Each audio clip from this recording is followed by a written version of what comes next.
मैं नाम बोल रहा हूँ, जो वक्ता नहीं बोलना चाहता वो अपना नाम विड्रॉ कर ले। सर, आज दिल्ली में 1800 नहीं बल्कि 2000 से 2500 के करीब अनऑथराइज कॉलोनी है और अनफॉर्चुनेटली मशरूम की तरह बढ़ती जा रही है, उन पर कोई चेक नहीं है। 2015 तक इन कॉलोनीज में रहने वाले निवासियों को एक वोट बैंक समझा जाता है।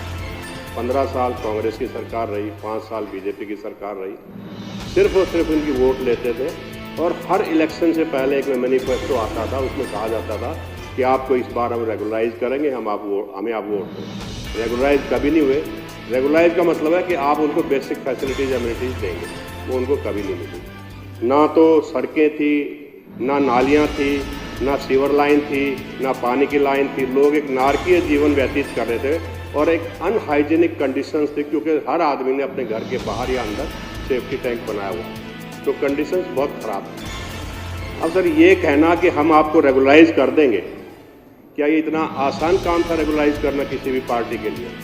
सुप्रीम कोर्ट का जजमेंट है कि जब तक आप इंफ्रास्ट्रक्चर डेवलप नहीं करोगे, किसी भी कॉलोनी को आप रेगुलराइज नहीं कर सकते। जो पहले, आज से पहले 1995 में 6 में जो कॉलोनी रेगुलराइज हुई, इवन उनमें भी इंफ्रास्ट्रक्चर की कमी है, उनको भी आज तक पूरा इंफ्रास्ट्रक्चर नहीं मिला। अब सर, रेगुलराइजेशन का मतलब, जब अरविंद केजरीवाल जी के अपने विजनरी व्यू से इन्होंने 2015 में इन कॉलोनीज में काम शुरू किया, जैसे डाटा बताए गए, काम बहुत बार हुआ भी, नो डाउट। तो 2019 में जब पार्लियामेंट के चुनाव हुए, 2020 में असेंबली के चुनाव हुए, तो बीजेपी वालों ने एक शगुफा छोड़ा कि हम आपको मालिकाना हक देंगे इन कॉलोनीज में, आप पीएम उदय के अंडर रजिस्ट्री कराइए। सर, क्वेश्चन था कि क्या कोई आदमी रजिस्ट्री करा के मालिक बन जाता है? लीगल टर्म्स में मालिक नहीं बनता। ये सारी की सारी कॉलोनीज एग्रीकल्चरल लैंड पे डेवलप हुई। मालिक आदमी तभी बनता है जो रजिस्ट्री के बेस पे म्यूटेशन हो जाए। म्यूटेशन दिल्ली में बंद है, म्यूटेशन होगा, रेवेन्यू रिकॉर्ड में एंट्री होगी, तभी तो आप मालिक बनेंगे, उससे तो बात बन ही नहीं सकते। तो इन्होंने लोगों को बेवकूफ़ बनाने की कोशिश की 2019 में। खैर, लोगों को बात समझ में आई और लोगों ने ज़्यादा उस स्कीम में इंटरेस्ट नहीं लिया। धीरे धीरे करके ये कॉलोनी डेवलप हुई और अच्छा काम हुआ। अरविंद केजरीवाल जी ने इन कॉलोनीज में इतना काम किया कि पिछले 20 साल की सरकारों ने इतना काम नहीं किया। दूसरा सर, इन्होंने एक और शगुफा छोड़ा कि हर 3 साल में एक स्पेशल एक्ट लाते हैं और हर 3 साल बाद उसको एक्सटेंड कर देते हैं। जैसे इस साल भी इन्होंने 2026 तक एक्सटेंड कर दिया कि इन कॉलोनीज की जो कंस्ट्रक्शन जून 2014 से पहले की हैं, उनमें डेमोलिशन नहीं होगी। ये भी सिर्फ वोट पाने के लिए। इंफ्रास्ट्रक्चर या बेसिक एमिनिटीज फैसिलिटीज देने के बारे में अगर किसी ने सोचा, तो सिर्फ और सिर्फ अरविंद केजरीवाल जी ने सोचा। और आज इतने बढ़िया तरीके से कॉलोनीज काम कर रही हैं कि मेरे एरिया में एक कॉलोनी है, वसंत कुंज एनक्लेव। सर, उसको मैं बोलता हूँ मॉडल अनऑथराइज्ड कॉलोनी। इतनी बढ़िया कॉलोनी है वो।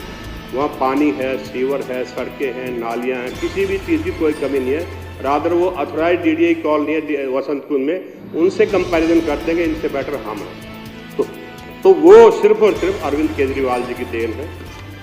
ऋतुराज जी ने और भावना जी ने डाटा बताए, नो डाउट अनप्रेसिडेंट काम हुआ इन कॉलोनीज में, जितनी भी अनऑथराइज्ड कॉलोनी है। आज उनके जीवन स्तर में बहुत अंतर आया है।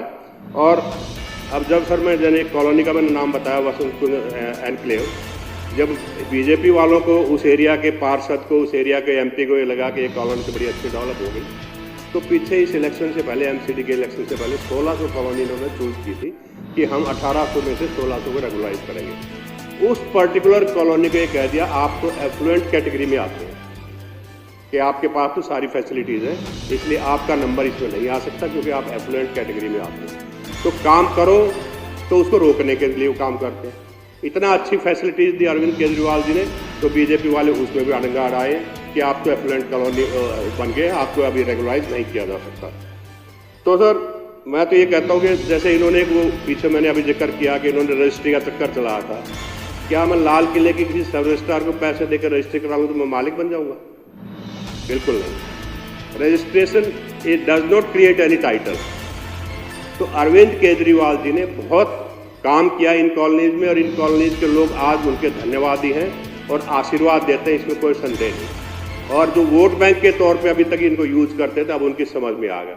आपने कहा कि शॉर्ट बोलना, तो बहुत बहुत धन्यवाद, आपने इतना समय दिया। Thank you. बहुत बहुत धन्यवाद। जय फिलहाल आपको कैसी लगी हमारी रिपोर्ट कमेंट बॉक्स में बताइए। वहीं अगर आप वीडियो यूट्यूब पर देख रहे हैं तो यूट्यूब में सब्सक्राइब करिए, फेसबुक पर देख रहे हैं तो फेसबुक पेज को फॉलो करना बिल्कुल मत भूलिएगा।